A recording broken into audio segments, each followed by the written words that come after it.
Alhamdulillahi Rabbil Alameen wal aqibatu lil muttaqeen salatu wassalamu ala rasulihi Muhammadin wa alihi wa ali baytihi wa ashabihi ajma'een amma ba'd wa a'udhu billahi minash shaitanir rajim bismillahir rahmanir rahim qul hal yastawi allazina ya'lamuna wal lazina la ya'lamun sadaqallahul azim.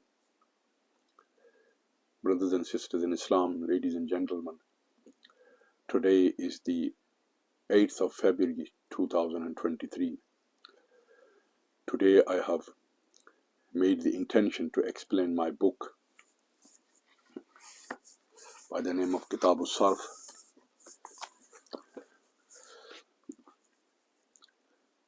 which I have written on the subject of sarf, also termed as morphology in English. This book is a translation of Sarf-e-Bihai and some parts of Mizan-o-Sarf. Mizan-o-Sarf and Sarf-e-Bihai, a classical book which is written in Persian and is taught in majority of the Islamic schools and madrasas in India and Pakistan. As we introduced the Dars-e-Nizami syllabus in Waltham Forest, in our local masjid, Waltham Forest Islamic Association, Jamia Masjid Ghosiyah, Leabridge Road, Walthamstow, London, a year and a half ago, we came to know that learning Persian was somewhat difficult for our English-speaking youngsters and our students. Therefore, it was necessary for us to translate this book into simple English to make it easy for the students. Although this book is not published yet, but in the soft form we have started to give it to the students and started to teach it. Inshallah, wa fazli ta'ala, in a few months this will be published and it will be available for everybody. As some of the teachers have started to teach this book, I was approached by some of my colleagues that if I could make small videos, 15 to 20 minute videos explaining this book in English rather than Urdu, so that it would be easy learning for the students. So today I have intended to do so. May Allah subhanahu wa ta'ala give me the ability to fulfill their request. If anybody would like a copy of this book, this is available free of charge from Waltham Forest Islamic Association. Also, you can contact me via email, or you can send me a message, and inshallah we will try to facilitate. And may Allah subhanahu wa ta'ala give us the ability to understand Deen and learn Deen and act upon it and spread it. Inshallah, we will begin with this book.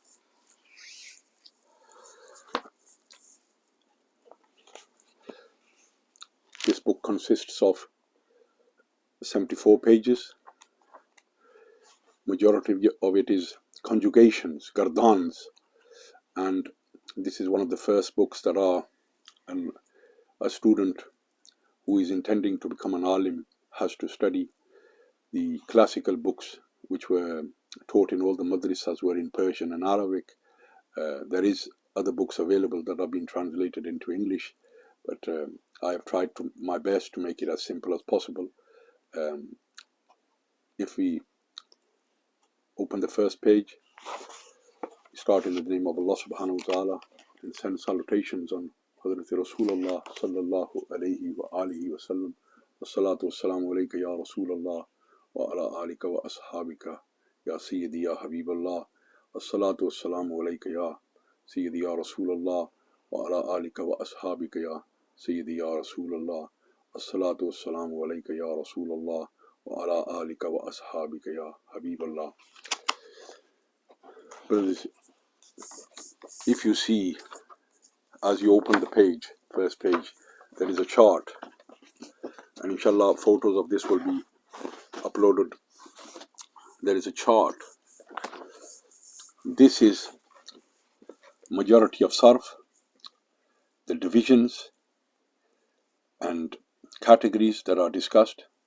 I have made a chart. This chart it is not part of Sarf Bihai. It's something I have put together. And from the first page, you will see that there is terminologies. There's 40 in number. There is many more, but we will go through these important ones, the earlier ones. And as your knowledge develops, you will come to know the rest of the terminologies. These are technical terms of morphology. Number one is bahas, which means subject under discussion. Inshallah, I will explain these in Urdu. I will rephrase myself in Urdu as well as I am going through the book, but my main focus would be in English to the best of my abilities, because this is meant mainly for the students that are studying this book in Waltham Forest Islamic Association. The number two is musbit, which means positive, an action to occur. Manfi, it means the negative, where an action does not occur. Number four, fail mazi, past tense, an action that was done in the past. Fail mudari, an action, a fail, which is being done or which will be done in the coming future. Hal would mean the present tense. Mustaqbal would be the future tense. Ma'ruf would be active, termed as active, where the doer is known. The person who is actually doing the action, he is known. Majhul is passive, where the doer is not known. Number 10 is gardan. Gardan is conjugation. Gardan is a Persian word, but sarf bihai, as you know, is written in Persian. Asiga means the form, the explanation of a verb or its form. Number 12, wahid, which is singular. Dual, tasniya. Number 14, jama, which is plural, meaning many. Muannas, it is for feminine. Muzakkar, it is for masculine. Ghaib means a third person. 18, hadir means the second person, the addressee. For example, if I'm talking to somebody, the person who I'm talking to would be the addressee. He would be hazir. Mutakallim is the speaker. I am the mutakallim at this moment in time. Huruf asliya, number 20, the original letters or root letters.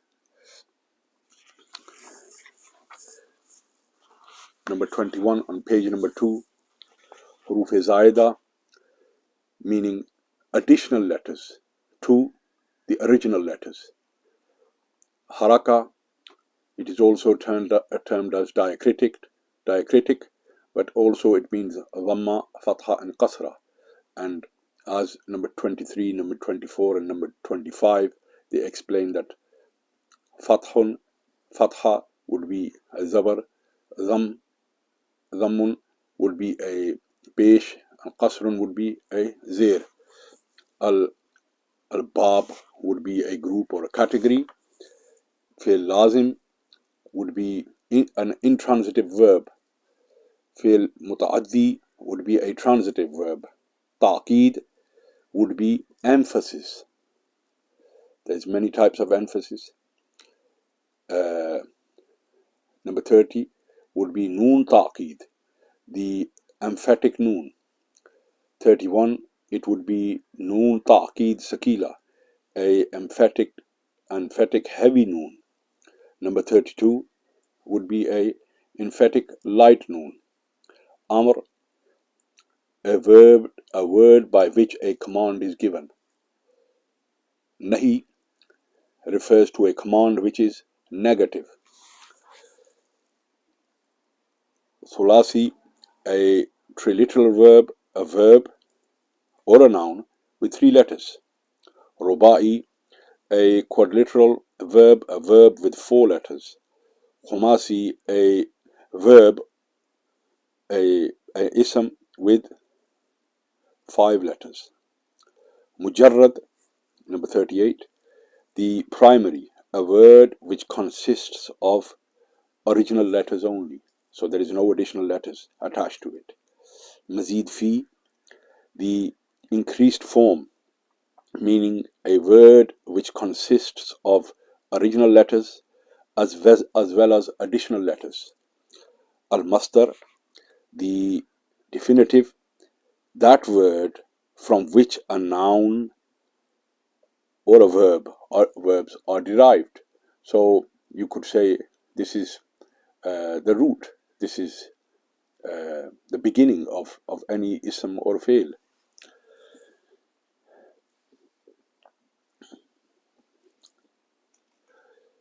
Page number 3. I hope you understood this. If there is anything that you don't understand in this, I will be more than happy to assist. If you can message me, I will try my best to explain it, inshallah. We begin with the book, Nahmaduhu wa nusalli ala rasulihil kareem. I have written this book first of all in Urdu because many of the teachers, my colleagues, they are Urdu speaking as well, and some of the students, they are Urdu speaking as well. So I've tried to assist both of them.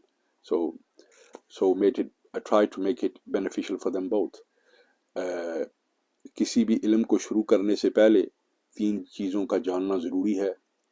In English, before the study of any science, 3 things should be understood. Definition, subject matter, and objective. Ta'rif, mawdu, gharz wa ghayat. 3 things, whenever you study anything, any science, any subject, you should always have 3 things in mind.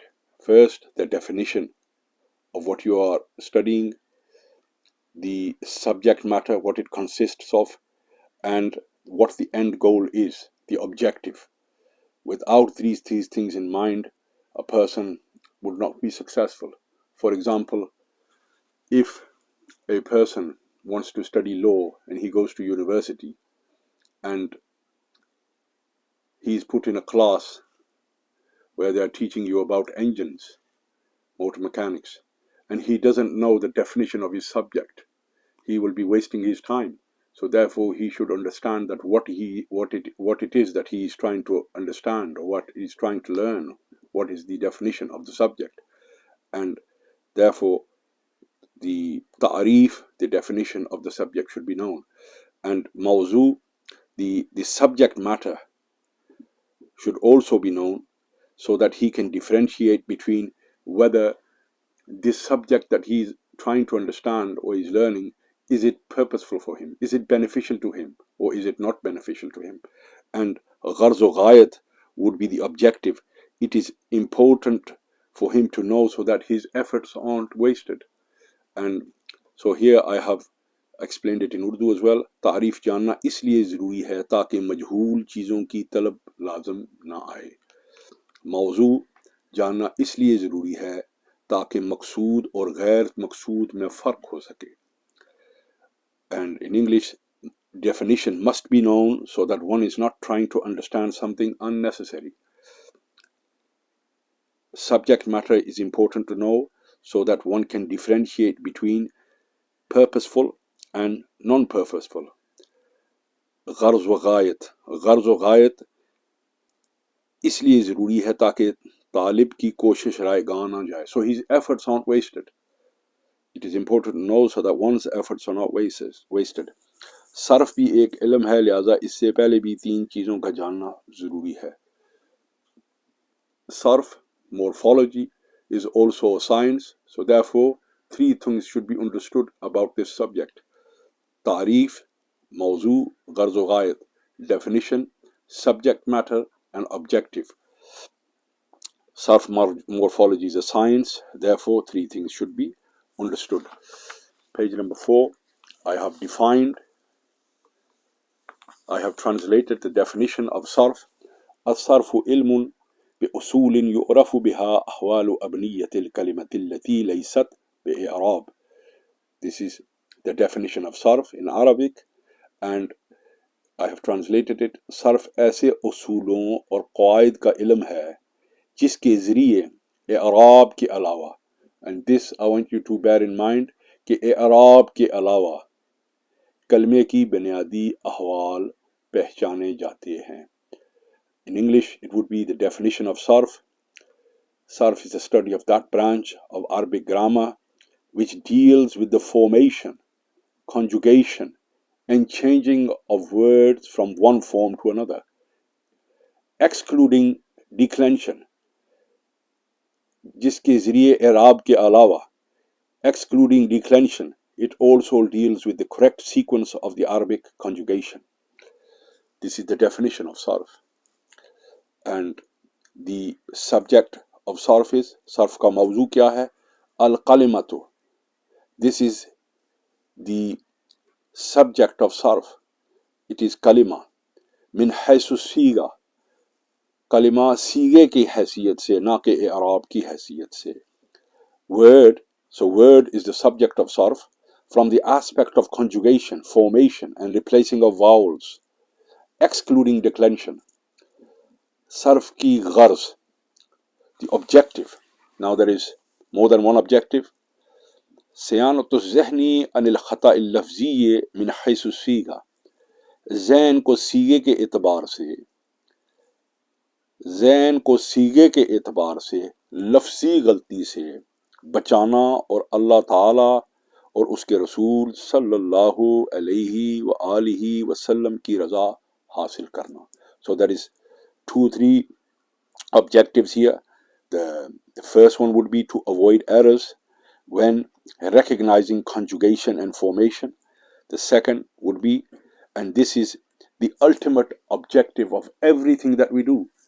Inshallah, I will be explaining Nahv. I have written a book on Nahv. I have translated Nahv Mir, and inshallah, bifazlihi ta'ala, very soon I will be giving small explanations of this book. But whatever we do, sarf, nahv, badi, bayan, balagat, whatever we do, it is all for the pleasure of Allah subhanahu wa ta'ala, to gain the pleasure of Allah subhanahu wa ta'ala and His Rasul sallallahu alayhi wa alihi wa sallam. So this is the ultimate objective, to gain the pleasure of Allah subhanahu wa ta'ala and His Rasul Hazrat Muhammad Mustafa sallallahu alayhi wa alihi wa sallam. And I shall end here today. وآخر دعوانا الحمد لله رب العالمين. الصلاة والسلام عليك يا رسول الله وعلى آلك وأصحابك يا حبيب الله.